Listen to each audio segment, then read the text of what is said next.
Hello everyone, welcome back to today's video. तो guys हम जो लेक्चर सीरीज कंटिन्यू कर रहे थे Laplace equation in spherical system का, ये उसका पार्ट 4 है। इससे पहले हम 3 वीडियो ऑलरेडी अपलोड कर चुके हैं, बिल्कुल बेसिक से लेके क्या क्या प्रॉब्लम आ सकते हैं एंड वो सारा वीडियो हम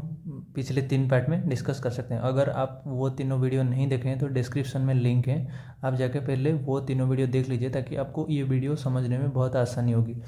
तो ये वीडियो के लिए ये एक टाइप 4 का प्रॉब्लम है एंड इसके लिए मैंने वाई के लिम से उठाया है ये प्रॉब्लम। आप प्रॉब्लम नंबर देख सकते हैं 1062 है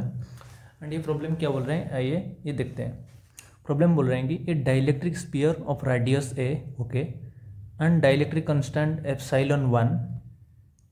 is placed in a dielectric liquid of infinite extent and dielectric constant epsilon 2 okay. A uniform electric field E is originally present in the liquid. Find the resultant electric field inside and outside the sphere. तो इसमें दिया गया है कि एक dielectric sphere है जिसका dielectric constant epsilon 1 है, वो जो कि इमर्ज हुआ है एक लिक्विड में जिसका डाइलेक्ट्रिक कांस्टेंट एप्सिलॉन 2 है एंड वो लिक्विड में पहले से ही एक कांस्टेंट इलेक्ट्रिक फील्ड जो कि है E and on what direction this is given on Z direction present है पहले से। तो हम क्या करेंगे, ठीक है, तो जेड डायरेक्शन अगर प्रेजेंट है तो हमको पूछा है कि electric field r less than a कितना होगा, electric field r greater than a कितना होगा, ये बस ये क्वेश्चन में पूछा है। लेकिन हम कंसेप्ट की बेटर अंडरस्टैंडिंग के लिए हम क्या क्या निकलने वाले हैं इसमें, एक तो ये निकलने वाले हैं, दूसरा हम इसको निकालने के लिए तो हमको पहले ज़रूरत पड़ेगा V of r less than a and V of r greater than a, ये तो हमको पहले चाहिए होगा। फिर उसके बाद हम क्या निकल पाएंगे, इलेक्ट्रिक फील्ड निकल पाएंगे ग्रेडियंट लेके एंड इसके बाद हम क्या क्या निकालने की कोशिश करेंगे, पोलराइजेशन निकालेंगे कि पोलराइजेशन कितना होगा। ये जो डाइलेक्ट्रिक स्फीयर इमर्ज हुए हैं इसमें एक तो पोलराइजेशन कितना होगा, बाउंड वॉल्यूम चार्ज डेंसिटी कितना होगा, सरफेस वॉल्यूम चार्ज डेंसिटी कितना होगा एंड ये अगर जो डाइलेक्ट्रिक स्फीयर हैं अगर तो ये पोलराइज भी होगा, तो ये पोलराइज अगर होगा, ये polarise whether polarisation is constant और नॉट एंड ये पोलराइजेशन के वजह से हम देखते हैं कि वेदर ये देखेंगे dipole whether dipole moment will form or not। ये सारा चीज़ हम ये वीडियो में बिल्कुल अच्छी तरह से डिस्कस करने की कोशिश करेंगे। तो ठीक है, फिर चलते हैं वीडियो की ओर।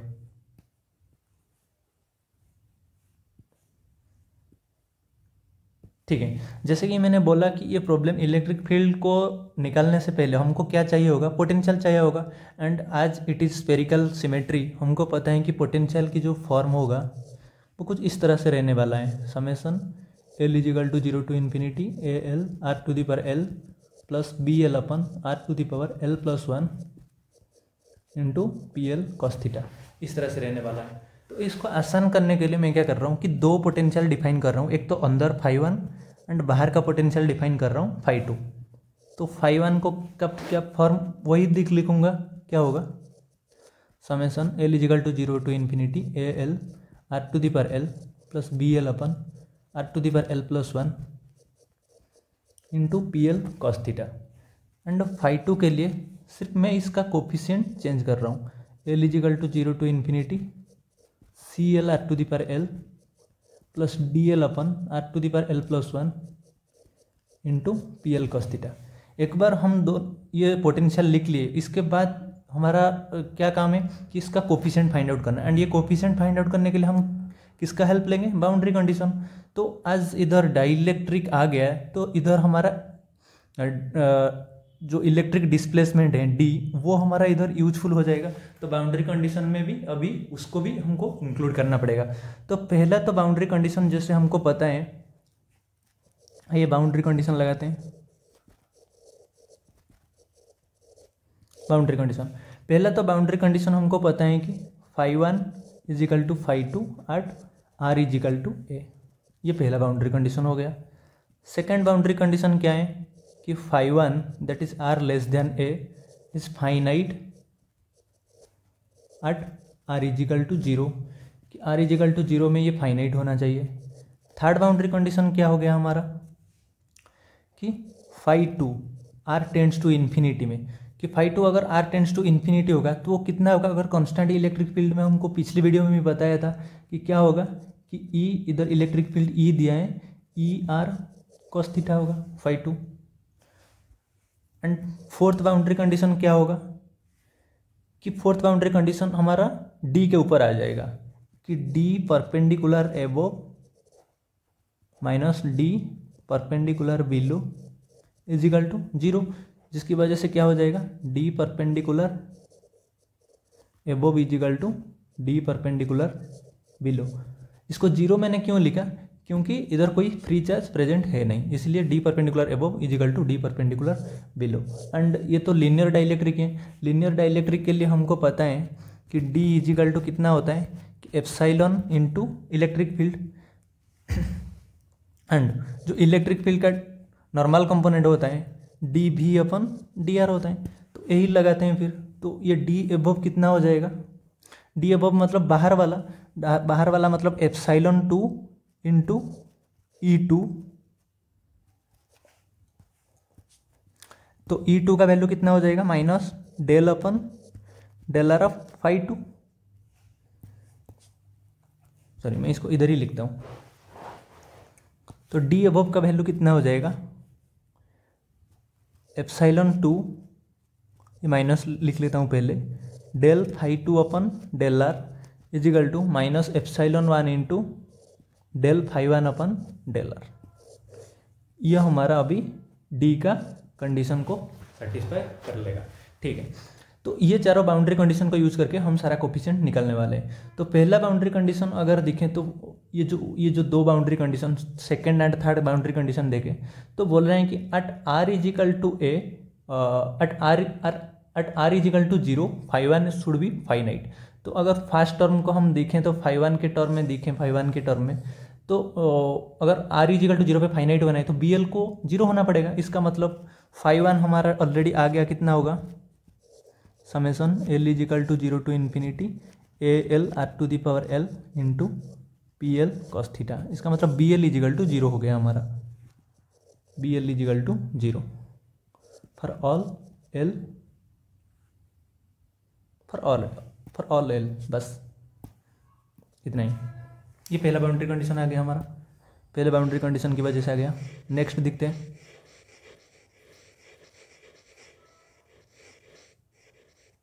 फिर सेकंड दिखते हैं। सेकंड क्या बोल रहे हैं कि phi two at r tends to infinity should be minus E not r cos theta. इसका मतलब क्या है कि इसमें से सिर्फ आर कॉस थीटा मतलब l equal to one term ही सिर्फ प्रेजेंट होना चाहिए। एंड ये जो डी एल का वैल्यू है तो आर टेंड्स टू इन्फिनिटी, तो वैसे भी तो ये टर्म जीरो होने वाला है, लेकिन इसमें से कौन टर्म रहेगा कौन टर्म नहीं रहेगा वैसे हम ये कमेंट नहीं कर सकते। तो इसको अगली बाउंड्री कंडीशन से देखने की कोशिश करते हैं, लेकिन हमको ये पता चल गया कि at r tends to infinity में as the potential should be minus E are cos theta. इसका मतलब सी एल जो है, अगर कोफिशिएंट मैचिंग से देखें सी एल, इसमें L equal to one term में तो सी एल का वैल्यू माइनस ई नॉट आएगा। इसमें से अगर कोफिशिएंट मैचिंग में दिखे एंड सी का सिर्फ सी वन टर्म ही प्रेजेंट होगा for all L not equal to one C L should be zero. इसका मतलब फाई टू फिर कैसे मॉडिफाई हो गया हमारा कि फाई टू का जो वैल्यू है तो हमारा कितना हो गया, एक तो ई आर कॉस थीटा हो गया, क्योंकि सी एल का वैल्यू मैंने सिर्फ सी वन ही प्रेजेंट होगा, इसमें सिर्फ सी वन ही प्रेजेंट होगा एंड बाकी सारे टर्म तो जीरो हो जाएगा। तो इसीलिए सी वन के वैल्यू कितना हो जाएगा, बाउंड्री कंडीशन हम अगर कॉस थीटा के कोफिशिएंट को इक्वल करें तो सिर्फ सी वन का वैल्यू कितने का बराबर हो जाएगा, माइनस ई के बराबर। तो इसीलिए मैंने लिख दिया, तो फाई टू का जो मॉडिफाइड फॉर्म हो जाएगा minus E are cos theta plus summation L equal to zero to infinity D L into upon are to the power L plus one into P L cos theta. ठीक है, यही है ये अभी हमारा आ गया फाई टू का form. ठीक है,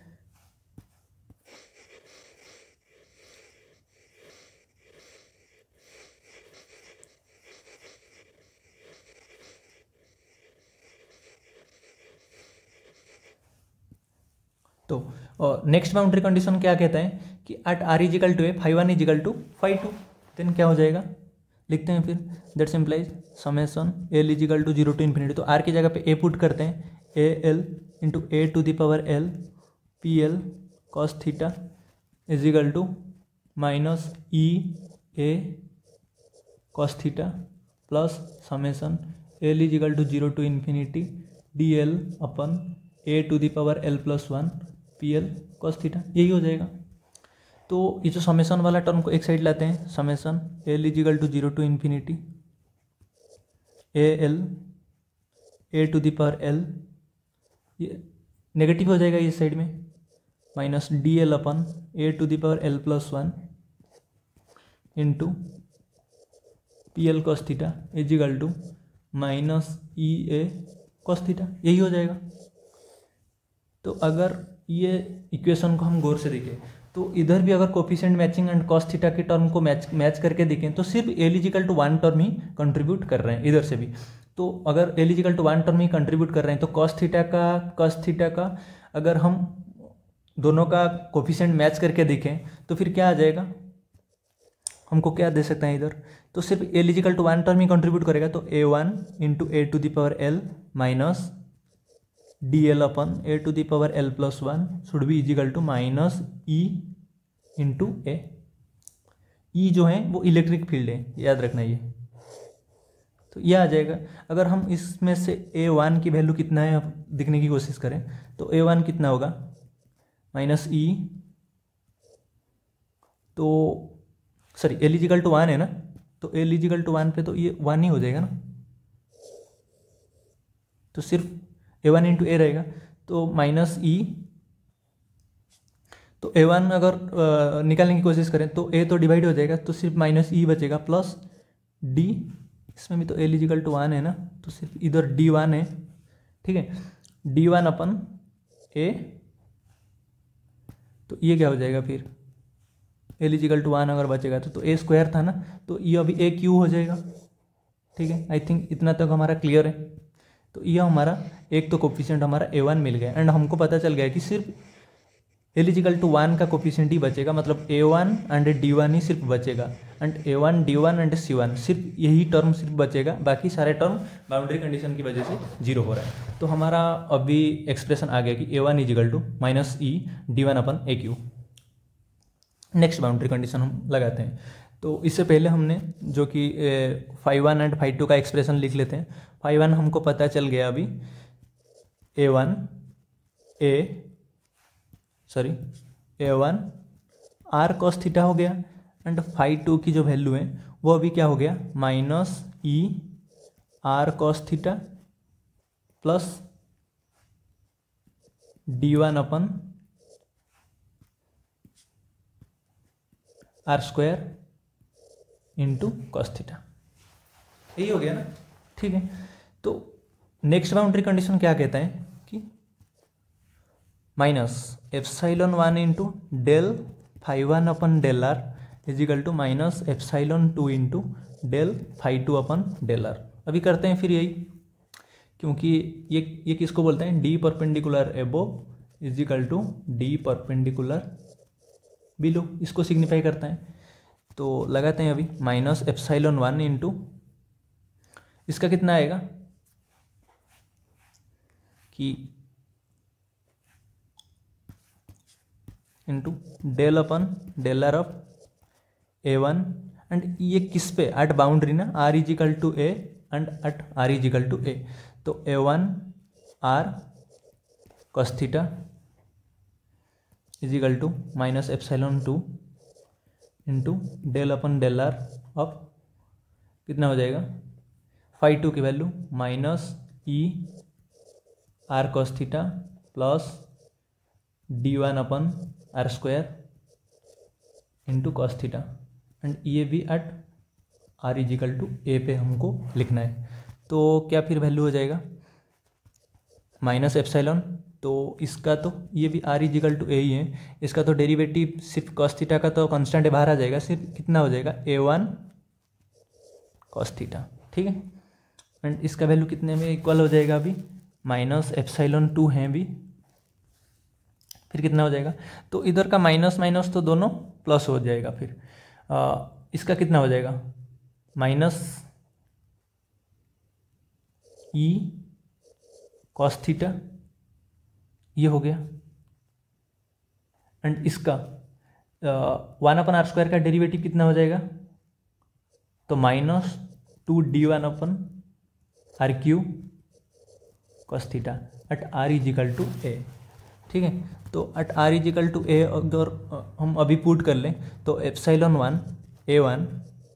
cos theta =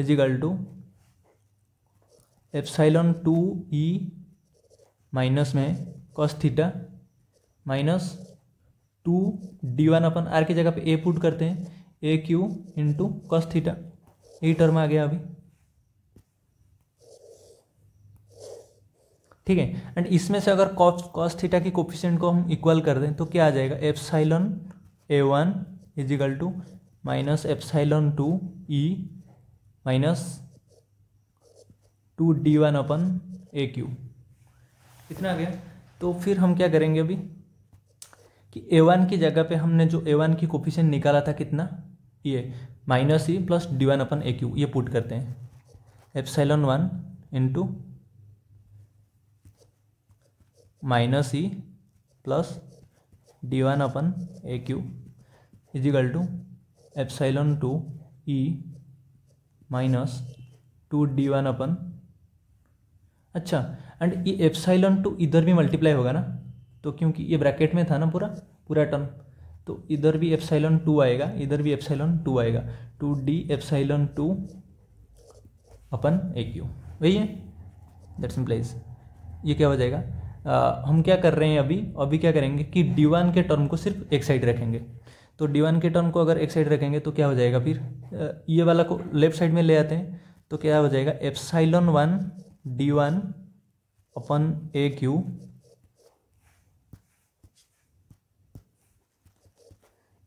plus 2d1 ε2/a³ = कितना हो जाएगा, फिर ये नेगेटिव था, ये साइड आ जाएगा तो पॉजिटिव हो जाएगा, तो ε1 minus ε2 into E, that simplifies. तो फिर इधर d1 की वैल्यू कितना आ जाएगा कि ε1 माइनस ε2 डायरेक्ट लिख रहा हूँ मैं, into e/ε1 plus 2 ε2 into a³, यही आ जाएगा डी की, किसकी, d1 की वैल्यू। तो अभी हमारा सारा कोफिशिएंट का वैल्यू आ गया, पहले तो c1 के वैल्यू माइनस ई आ गया था, अभी a1 के भी वैल्यू आ गया एंड d1 का वैल्यू आ गया, एंड a1 ये तो d1 का वैल्यू पूरा एग्जैक्ट आ गया, लेकिन हमें जो पहले से a1 का वैल्यू लिखा था, कितना लिखा था,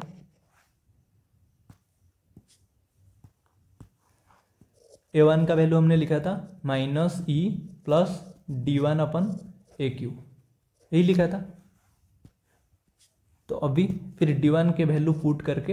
a1 के वैल्यू एग्जैक्ट वैल्यू निकालते हैं, दैट्स इम्प्लाइज। अभी a1 कितना हो जाएगा कि -e प्लस d1/a³, तो a³ कैंसिल हो जाएगा, सिर्फ क्या बचेगा, ε1 माइनस ε2 इंटू ई अपन में ε1 प्लस 2ε2, एंड इसको अगर हम सॉल्व करेंगे तो कितना आ जाएगा, तो -ε माइनस 2ε2 प्लस ε1 माइनस ε2 अपन इसको ब्रैकेट में कितना e/ε1 प्लस 2ε2, तो फिर इसका वैल्यू कितना आ जाएगा, ये दोनों तो कैंसिल हो गया, -3ε2 हो गया, तो a1 = -3ε2/ε1 प्लस 2ε2 इंटू ई, ये आ गया हमारा ई का वैल्यू। ठीक है, a1 का वैल्यू, तो अभी हमारा दोनों का वैल्यू आ गया, a1 आ गया एंड d1 आ गया। तो अभी हम पोटेंशियल की एग्जैक्ट एक्सप्रेशन अभी हम लिख सकते हैं, ठीक है। तो लिखते हैं अभी पोटेंशियल की एग्जैक्ट एक्सप्रेशन। पोटेंशियल हमारा φ1 क्या था, a1 r cos थीटा, तो फिर इसका वैल्यू क्या हो जाएगा, दैट्स इम्प्लाइज, इधर ही लिख रहा हूँ, that's implies φ1 should be a1 की जगह पे -3ε2 E upon epsilon 1 plus 2 epsilon 2 into are cos theta, ये हमारा हो गया फाई 1। ठीक है,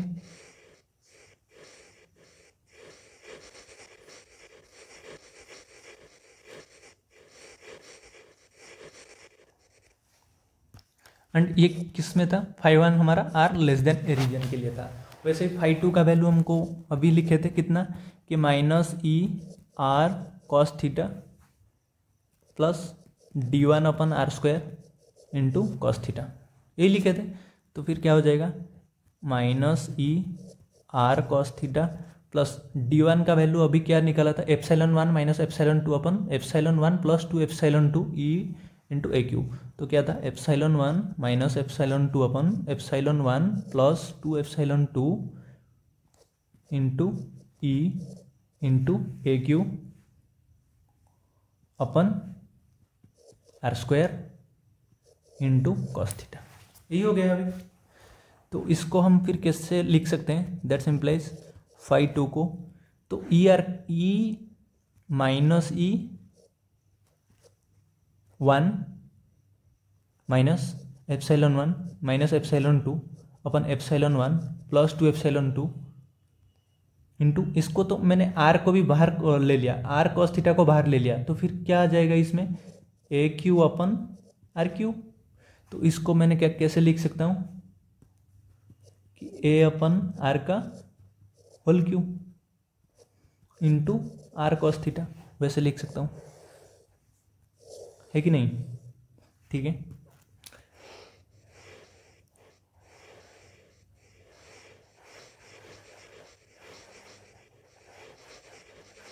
बस हमारा फाई 1 भी आ गया अभी एंड फाई 2 भी आ गया। तो अभी हम आराम से electric field at region 1 and region 2 निकाल सकते हैं, एंड ये केस में था आर ग्रेटर देन ए के लिए। ठीक है, तो अभी क्या हमने निकाला कि फाई 1 एंड फाई 2 का वैल्यू हमारा आ गया, एंड अभी हम क्या निकालना चाह रहे हैं कि ई वन हमको पता है कि माइनस ग्राड फाई 1 होगा, एंड E2 जो कि होगा कितना, वेक्टर हो जाएगा, E2 कितना हो जाएगा, माइनस ग्राड फाई 2 हो जाएगा। ठीक है, एंड ये जो E1 एंड E2 है, तो ये जो फाई 1 एंड फाई 2 है वे तो स्पेरिकल कोऑर्डिनेट में कि आर एंड थीटा के फंक्शन में, तो हम ग्रेडियंट या तो स्पेरिकल कोऑर्डिनेट का यूज़ कर सकते हैं, या फिर मैंने ऐसे कर सकते हैं कि हमको इसको कार्टेशियन में कन्वर्ट करके कार्टेशियन कोऑर्डिनेट का ग्रेडियंट के जैसा निकाल सकते हैं, एंड कार्टेशियन कोऑर्डिनेट में हमको थोड़ा इजी रहेगा, इसीलिए मैं क्या कर रहा हूँ, इसको कार्टेशियन कोऑर्डिनेट की फॉर्म में निकाल रहा हूँ। एंड नेक्स्ट बेनिफिट ये होगा कि अगर हम कार्टेशियन कोऑर्डिनेट की फॉर्म में निकाल लेंगे, क्योंकि हमको पहले से जो इलेक्ट्रिक फील्ड प्रेजेंट था वो तो के कैप की डायरेक्शन में था, मतलब कार्टेशियन कोऑर्डिनेट में ही था, तो इसको भी अगर हम वही कार्टेशियन की कोऑर्डिनेट के फॉर्म में निकाल देंगे तो हमारे लिए थोड़ा मतलब इंटरप्रेट करने में आसान हो जाएगा। तो देखते हैं ये जो स्पेरिकल कोऑर्डिनेट है इसको पहले से हम कैसे ट्रांसफ़र करते हैं कि कार्टेशियन कोऑर्डिनेट में। तो पहले से अगर दिखा जाए वो फाई 1 की एक्सप्रेशन को, इतना तक तो इतना पार्ट तो कांस्टेंट है, इतना पार्ट सिर्फ आर कॉस थीटा जो पार्ट है इसको पता है कि हमारा स्पेरिकल कोऑर्डिनेट में आर कॉस थीटा जेड की बराबर होता है, तो आर कॉस थीटा के जगह पे हम क्या पुट कर देंगे, जेड पुट कर देंगे। सिमिलर केस इसके लिए भी है, ये जो आर कॉस थीटा है इसके लिए भी हम जेड पुट कर लेंगे। बस यही करते हैं अभी, फिर देखते हैं आगे कैसे सॉल्व करते हैं इसको। तो हमारा जो आ गया अभी फाई 1 के जो अपडेटेड वैल्यू हो गया हमारा कितना हो गया, -3 epsilon 2 E upon epsilon 1 plus 2 epsilon 2 into are cos theta की जगह पे जेड। ठीक है, ये हमारा हो गया फाई 1 की वैल्यू, फाई 1 की वैल्यू, दैट सिंप्लाइज। तो E1 हमारा कितना हो जाएगा, minus grad phi 1 is equal to minus grad phi 1 की जगह पे -3 epsilon 2 E upon epsilon 1 plus 2 epsilon 2 into z. ठीक है, एंड ये तो पूरा कांस्टेंट है, ये सारा तो पूरा कांस्टेंट है, ये जो है ये तो पूरा कांस्टेंट है, ये तो बाहर आ जाएगा, सिर्फ जेड का ग्रेडियंट कितना हो जाएगा, ओनली के कैप, वही है ना। ठीक है, फिर तो ये तो नेगेटिव नेगेटिव पॉजिटिव हो जाएगा, तो फिर E1 के वैल्यू जो है कितना हो गया, 3 epsilon 2 upon epsilon 1 plus 2 epsilon 2 ई तो ई रहा इंटू के कैप, यही हो गया बस। अभी हमको इलेक्ट्रिक फील्ड इनसाइड में मिल गया वैसे, तो ये भी हमारा कार्टेशियन कोऑर्डिनेट में आ गया कि के कैप की डायरेक्शन। इसका मतलब ये पता चल रहा है कि इनसाइड में जो इलेक्ट्रिक फील्ड है वो भी एट द सेम डायरेक्शन जो कि आउटसाइड में इलेक्ट्रिक फील्ड है, क्योंकि आउटसाइड भी इलेक्ट्रिक फील्ड के कैप में था एंड इनसाइड में जो इलेक्ट्रिक फील्ड अभी हमारा आया है वो भी हमारा के कैप की डायरेक्शन में है। ठीक है, एंड अभी निकालते हैं अभी E2 की। E2 कितना हो जाएगा, पहले तो φ2 लिख लेते हैं कितना होगा। φ2 का हमारा कितना आया था ये वाला, तो minus E into 1 minus epsilon 1 minus epsilon 2 upon epsilon 1 plus 2 epsilon 2 into ये क्या था a cube upon are cube into are cos theta की जगह पे जेड था। ठीक है, इसको अभी पुट कर लेते हैं, दैट सिंप्लाइज φ2 को इसको दो पार्ट में डिवाइड कर लेते हैं कि माइनस ई जेड, ये minus minus plus epsilon 1 minus epsilon 2 upon epsilon 1 plus 2 epsilon 2 A Q. इतना पार्ट तो पूरा कांस्टेंट हो गया। ठीक है, बाकी क्या बचा, क्या जो कि ग्रेडियंट के लिए यूजफुल होगा, जेड अपन आर क्यू। ये पार्ट हमको ग्रेडियंट में कंसीडर हो जाएगा, लेकिन ये जो पार्ट है ये तो कांस्टेंट है, ये तो ग्रेडियंट के बाहर आ जाएगा जब हम इलेक्ट्रिक फील्ड का एक्सप्रेशन लिखेंगे। तो वही करते हैं फिर, दैट सिंप्लाइज E2 जब हम करेंगे तो कितना हो जाएगा, माइनस ग्रेडियंट ऑफ φ2 करते हैं, फिर माइनस ग्रेड ऑफ φ2 के जगह पे लगाते हैं minus E Z plus epsilon 1 minus epsilon 2 upon epsilon 1 plus 2 epsilon 2 A cube into Z upon are cube, ये हो जाएगा। तो फिर क्या हो जाएगा, ये तो पहले तो ये माइनस एंड ये माइनस क्या हो जाएगा, ये माइनस एंड ये माइनस प्लस हो जाएगा एंड ग्रेडियंट ऑफ जेड पहले टर्म के लिए ग्रेडियंट ऑफ जेड के कैप हो जाएगा। तो इसका मतलब ई के कैप पहले टर्म के लिए आ गया। फिर दूसरा फर्स्ट माइनस एंड प्लस, तो ये हो गया हमारा माइनस। फिर क्या करेंगे कि ये जो टर्म है पहले तो इतना सारा टर्म तो कांस्टेंट है, तो ग्रेडियंट के बाहर आ जाएगा। तो लाते हैं बाहर पहले कि epsilon 1 minus epsilon 2 upon epsilon 1 plus 2 epsilon 2 A Q. सिर्फ ग्रेडियंट किसका हो जाएगा कि जेड अपन आर क्यू का। ठीक है, इतना ही। तो अभी क्या करते हैं, अभी हमारा मेन पार्ट है gradient of Z upon are cube को निकालना, इसको सेपरेटली निकालते हैं। ठीक है, तो gradient of Z upon are cube, इसको हम कैसे निकालेंगे, तो हमको पता है कि जो है gradient of A B is equal to, अगर दो स्केलर फंक्शन है, A grad B plus B grad A, ऐसे ये वाला ग्रेडियंट की प्रॉपर्टी हमको पता है। बस यही इसी को यूज करना है एंड निकालना है। देखते हैं कैसे यूज करते हैं। तो ए को हम तो पहले तो कंसीडर कर देंगे 1/r³ एंड बी को हम कंसीडर करेंगे जेड। तो वैसे क्या हो जाएगा 1/r³ gradient of Z plus Z into gradient of 1/r³, वही है बस, अभी यही निकालना है। तो फिर क्या हो जाएगा 1/r³ into gradient of Z को तो के कैप हो जाएगा plus Z into and gradient of, हमको पता है कि gradient of F of R जो है वो क्या होता है कि F dash R into R cap, या फिर F dash R into are vector upon R, वही होता है। तो यही वाला पुट करते हैं। तो 1/r³ का जो कि डेरिवेटिव है कितना हो जाएगा कि -3/r4, यही हो जाएगा and R vector upon R, ये हो जाएगा अभी। तो फिर दैट सिंप्लाइज, सॉरी, तो फिर कितना वैल्यू हो जाएगा अभी कि के कैप अपन r³,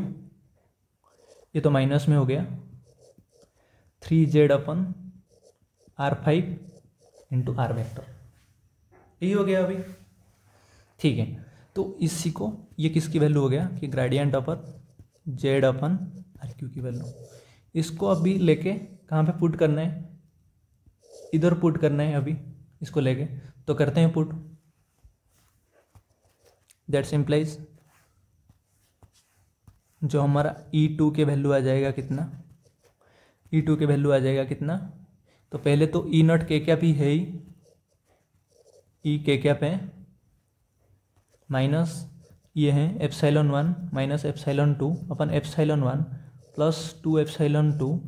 इंटू ए क्यू पहले से। एंड इस दर अभी क्या आ गया हमारा, k cap upon are cube minus 3z upon R5 into are vector, ये आ गया। That simplifies E2 vector is equal to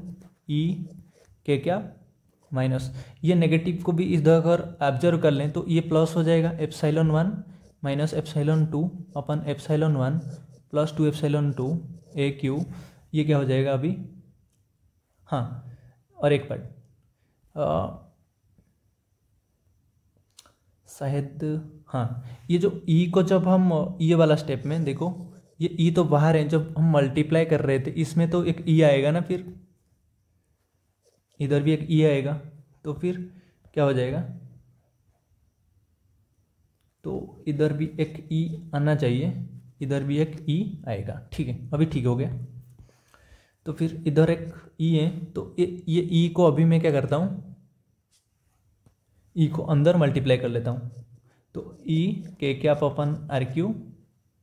sorry ये तो नेगेटिव भी ऑब्जर्व हुआ है ना, तो नेगेटिव की वजह से क्या हो जाएगा कि 3z E into are vector upon R5 minus, इधर भी एक ई है, ई के कैप अपन आर क्यू, यही हो जाएगा। फिर देखते हैं E2 vector is equal to E के कैप। आई नो वीडियो थोड़ा ये मैथमेटिक्स बहुत ज़्यादा कॉम्प्लिकेटेड है, तो थोड़ा सब्र रखिए, बाकी हमको लास्ट स्टेप में तक आ चुके हैं। Epsilon 1 minus epsilon 2 upon epsilon 1 plus 2 epsilon 2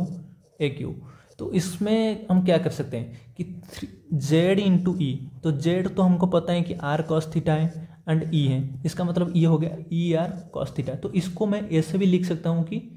ई, तो जो ई वेक्टर मतलब ई के क्या डॉट आर वेक्टर, ऐसे लिख सकता हूँ कि ई वेक्टर के cap dot R vector. And ये ई वेक्टर को अगर ये जो ई वेक्टर है, तो ये ई वेक्टर हमको पता है कि ई इंटू के कैप ही है, ई वेक्टर की जगह पे मैंने ऐसे लिख सकता हूँ कि ई वेक्टर को ई इंटू के कैप, क्योंकि जो पहले से वो जो ई वेक्टर हैं जो कि एक्सटर्नल लिक्विड में प्रेजेंट हैं वो तो के कैप की डायरेक्शन नहीं है, तो जेड इंटू ई की जगह पे मैं क्या लिख सकता हूँ, सिर्फ जनरली जेड इंटू ई को ई वेक्टर डॉट आर वेक्टर ऐसे करके लिख सकता हूँ। तो अभी इसी को सब्सटीट्यूट करना है, करते हैं फिर। तो जेड इंटू ई की जगह पे मैं क्या लिखूंगा कि E vector dot R vector into R upon R5 minus E dot K को तो डायरेक्ट वही ई वेक्टर ही है, R5 वही हो गया। तो अभी ये वाला जो एक्सप्रेशन है हमारा, अभी E2 का एक्सप्रेशन आ गया, बस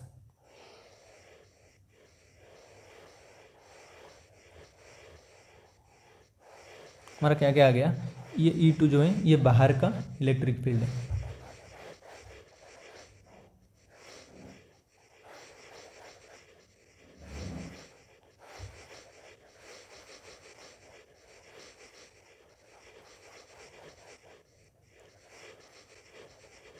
ठीक है। तो अभी हमने क्या क्या क्या क्या फाइंड आउट कर लिया कि U1 भी फाइंड आउट कर लिया एंड E2 भी फाइंड आउट कर लिया। एंड U1 हमने कितना निकाला था, दोनों को एक साथ लिख लेते हैं। U1 हमने निकाला था अभी ऊपर कितना था, हाँ ये वाला कि 3 epsilon 2 E upon epsilon 1 plus 2 epsilon 2, 3 epsilon 2 अपन इंटू ई वेक्टर भी था इसमें, U1 जो वेक्टर है कि एप्सिलॉन 1 प्लस 2 एप्सिलॉन 2 ये था।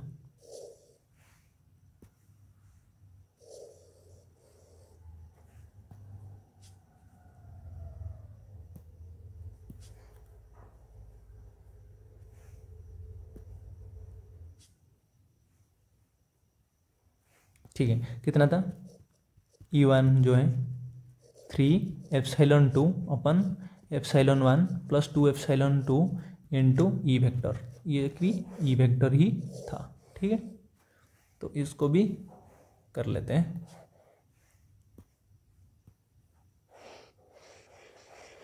ये आ गया अभी हमारा।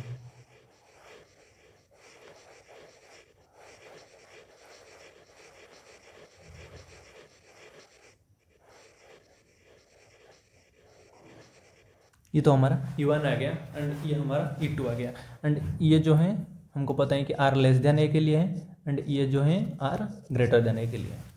तो एक बार हमारा E1 एंड E2 आ गया। अब भी हम क्या निकालने वाले हैं कि polarization in the dielectric sphere. Polarization in the dielectric sphere कैसे निकलते हैं? तो आज हमको पता है कि लीनियर डाइलेक्ट्रिक है, तो जो पोलराइजेशन की फार्मूला होता है वो क्या होता है, एप्सिलॉन नॉट XC इंटू ई किस में है कि ये जो है वो electric field inside the dielectric होता है। तो electric field inside the dielectric तो हमारा E1 ही है, तो फिर इसको तो इलेक्ट्रिक फील्ड तो हमको पता है, बस XC के जगह पे हम क्या लिखेंगे कि हमको पता है कि XC इज इक्वल टू, हमको पता है कि जो K है कि वो XC प्लस 1 होता है, 1 plus XC is equal to K होता है। एंड जो K की वैल्यू है वो क्या होता है कि एप्सिलॉन अपन एप्सिलॉन नॉट की वैल्यू होता है, लेकिन इधर जो एप्सिलॉन है कितना है, एप्सिलॉन 1 है। दैट्स इम्प्लाइज इधर जो XC की वैल्यू हो जाएगा वो कितना हो जाएगा कि epsilon 1 minus epsilon not minus 1 हो जाएगा, यही हो जाएगा। दैट्स इम्प्लाइज XC का वैल्यू कितना हो जाएगा, epsilon 1 minus epsilon not upon epsilon not, यही हो जाएगा XC की वैल्यू। ठीक है, एंड ये वैल्यू अगर हम इधर लेके सब्सटीट्यूट करते हैं तो फिर पोलराइजेशन वेक्टर की वैल्यू कितना आ जाएगा, एप्सिलॉन नॉट इंटू XC के जगह पे epsilon 1 minus epsilon not upon epsilon not into E के जगह पे मैंने क्या डाला कि E1 था 3ε2 ई वेक्टर अपन ε1 प्लस 2ε2, ये तो ई वेक्टर था। ये अभी हमारा हो गया expression for the polarisation. And ये epsilon not and epsilon not अगर कैंसिल हो जाएगा तो पी वेक्टर क्या हो जाएगा, फिर एप्सिलॉन नॉट तो कैंसिल हो गया, क्या हो गया कि epsilon 1 minus epsilon not into 3ε2 into E vector upon epsilon 1 plus 2ε2। तो अभी हम अगर देखें तो पोलराइजेशन इधर का पूरा कांस्टेंट ही है, तो इसमें जो डाइलेक्ट्रिक स्फीयर अगर कांस्टेंट इलेक्ट्रिक फील्ड में रह रहा है तो इसमें जो पोलराइजेशन हो रहा है, इसमें पोलराइजेशन क्या हो रहा है कि कांस्टेंट हो रहा है। एंड हमको ये भी पता है कि जो कांस्टेंट पोलराइजेशन की वजह से, कि जो कांस्टेंट पोलराइजेशन हो गया एक बार, तो कांस्टेंट पोलराइजेशन की वजह से हमारा जो वॉल्यूम चार्ज डेंसिटी आएगा वो जीरो होता है। वो कैसे होता है पहले देखते हैं कि अगर पोलराइजेशन हमको पता चल गया है एंड ये एक्सप्रेशन से हमने देख लिया कि पोलराइजेशन कांस्टेंट है, and volume charge density rho bound हमको पता है कि माइनस डेल डॉट पी होता है। एंड अगर पी कांस्टेंट है तो इसका वैल्यू भी जीरो हो जाएगा। इसका मतलब क्या है कि इसमें जो वॉल्यूम चार्ज डेंसिटी आएगा, बाउंड वॉल्यूम चार्ज डेंसिटी, वो तो जीरो ही होने वाला है। वॉल्यूम बाउंड चार्ज डेंसिटी वो जीरो ही होगा। नेक्स्ट क्या बढ़ जाए कि surface sigma B, surface bound charge, sigma B क्या बचता है कि surface bound charge density. Surface bound charge density कितना होगा, सरफेस में सिर्फ सरफेस में रहेगा, सरफेस में पी डॉट एन कैप वही होता है ना सरफेस बाउंड चार्ज डेंसिटी, तो ठीक है। एंड एन कैप जो है क्या नॉर्मल टू द सरफेस होता है, लेकिन स्फीयर के लिए नॉर्मल टू द सरफेस तो आर कैप ही होता है ना, आर कैप ही होएगा। तो फिर सिग्मा बी का वैल्यू कितना हो जाएगा, एप्सिलॉन 1, तो पी का वैल्यू जो है epsilon 1 minus epsilon not into 3ε2 upon epsilon 1 plus 2ε2 into E vector dot r cap. And E vector हमको पता है कि के कैप की डायरेक्शन में, एंड आर वेक्टर जो है वो आर कैप की डायरेक्शन में, तो वो के कैप डॉट आर कैप की वैल्यू हमको पता है कि क्या हो जाएगा, कॉस थीटा ही हो जाएगा। तो दैट्स इम्प्लाइज सिग्मा बी का वैल्यू फिर कितना हो जाएगा, epsilon 1 minus epsilon 2 into 3ε2 upon epsilon 1 plus 2ε2 into cos theta and इधर ई भी है। ठीक है, ये हमारा हो जाएगा क्या कि उसमें से जो इनर सरफेस में, क्योंकि आउटर सरफेस में भी और एक चार्ज आएगा ना, आउटर सरफेस में भी एक चार्ज आ जाएगा, जो कि क्योंकि आउटर सरफेस भी कनेक्टेड है एक दूसरे डाइलेक्ट्रिक को, तो आउटर सरफेस में भी और एक चार्ज आएगा। तो ये दोनों चार्ज जो मिल के आएगा, अगर हमको पूरा कितना बाउंड्री पे कितना चार्ज आ रहे हैं उसको पता करना है, तो हम इसको कैसे निकाल सकते हैं कि टोटल देख सकते हैं, ये तो bound charge due at the surface due to the polarization in the inner sphere हम दिखे, तो आउटर स्फीयर भी एक डाइलेक्ट्रिक है, वो बाउंड्री पे भी एक कुछ surface charge, bound surface charge आएगा, वो भी हम निकाल सकते हैं। लेकिन अगर हमको पूरा पूछें कि इसमें जो है कि total bound charge at the boundary कितना है, तो उसको निकालने के लिए हम क्या करेंगे डायरेक्ट, तो E2 का नॉर्मल कंपोनेंट माइनस E1 का नॉर्मल कंपोनेंट इंटू एप्सिलॉन जो होगा ये होगा सिग्मा टोटल बाउंड्री पे। अब ऐसे करके जो सिग्मा टोटल बाउंड्री है इसको ऐसे करके निकाल सकते हैं। एंड इसमें तो सिग्मा फ्री चार्ज तो कुछ है नहीं, तो फ्री चार्ज तो कुछ नहीं आएगा, तो सारे जो आएगा इसमें सिर्फ बाउंड चार्ज ही आएगा। तो हमने क्या क्या निकाल दिया, सिग्मा बी भी निकाल दिया कि पोलराइजेशन दिख लिया इधर से कि पोलराइजेशन इधर हमारा कांस्टेंट पोलराइजेशन आ रहा है, इसका मतलब कांस्टेंट पोलराइजेशन एंड डायरेक्शन भी इलेक्ट्रिक फील्ड जिस डायरेक्शन में उसी डायरेक्शन में पोलराइज हो रहे हैं। तो ये पोलराइजेशन की कांस्टेंट पोलराइजेशन है, इसका मतलब इधर एक डाइपोल मोमेंट भी एग्जिस्ट कर रहे हैं, क्योंकि हमको पोलराइजेशन की डेफिनेशन से हमको पता है कि जो पोलराइजेशन है वो क्या होता है कि डाइपोल मोमेंट अपन वॉल्यूम, की पोलराइजेशन तो यही होता है कि dipole moment per unit volume, that's implies total dipole moment फिर कितना हो जाएगा is equal to polarization into total volume, क्योंकि टोटल वॉल्यूम मैं इसीलिए कर रहा हूँ कि इधर पोलराइजेशन कांस्टेंट है, अगर पोलराइजेशन आर के ऊपर डिपेंड करता है तो इधर फिर मुझे इंटीग्रेशन की हेल्प लेना पड़ता है, लेकिन आज पोलराइजेशन इज कांस्टेंट, तो हम इसका इंटीग्रेशन वॉल्यूम का जो इंटीग्रेशन है वो टोटल वॉल्यूम दे देगा, तो इसीलिए total dipole moment polarization into total volume, that's implies total dipole moment अगर मैं निकालूँ तो इसको मैं P1 दे रहा हूँ। ठीक है, दोनों पोलराइजेशन एंड डाइपोल मोमेंट में कंफ्यूज हो जाएगा, तो इसको स्मॉल p भी वैसे लिख रहा हूँ, तो इसको डिनोशन के लिए नोटेशन के लिए इसको P1 दे रहा हूँ। तो P1 का वैल्यू कितना हो जाएगा, पोलराइजेशन का वैल्यू तो पहले से है हमारा पास,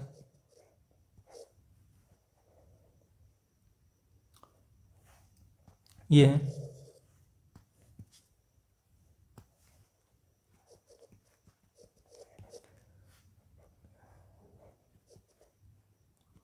plus 2 epsilon 2 into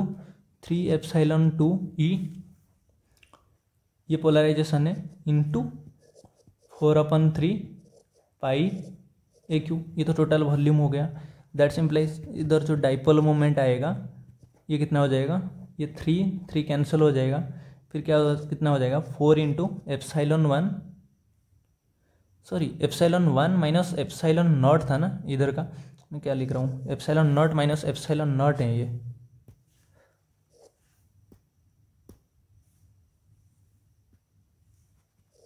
epsilon not minus epsilon not है, तो epsilon 1 minus epsilon not into epsilon 2 E अपन, तो इधर भी 4 पाए हैं ए क्यू एप्सिलॉन 1 प्लस 2 एप्सिलॉन 2, ये हमारा आ जाएगा कि total dipole moment. I think अभी पूरा कॉन्सेप्ट आपको क्लियर हो गया है,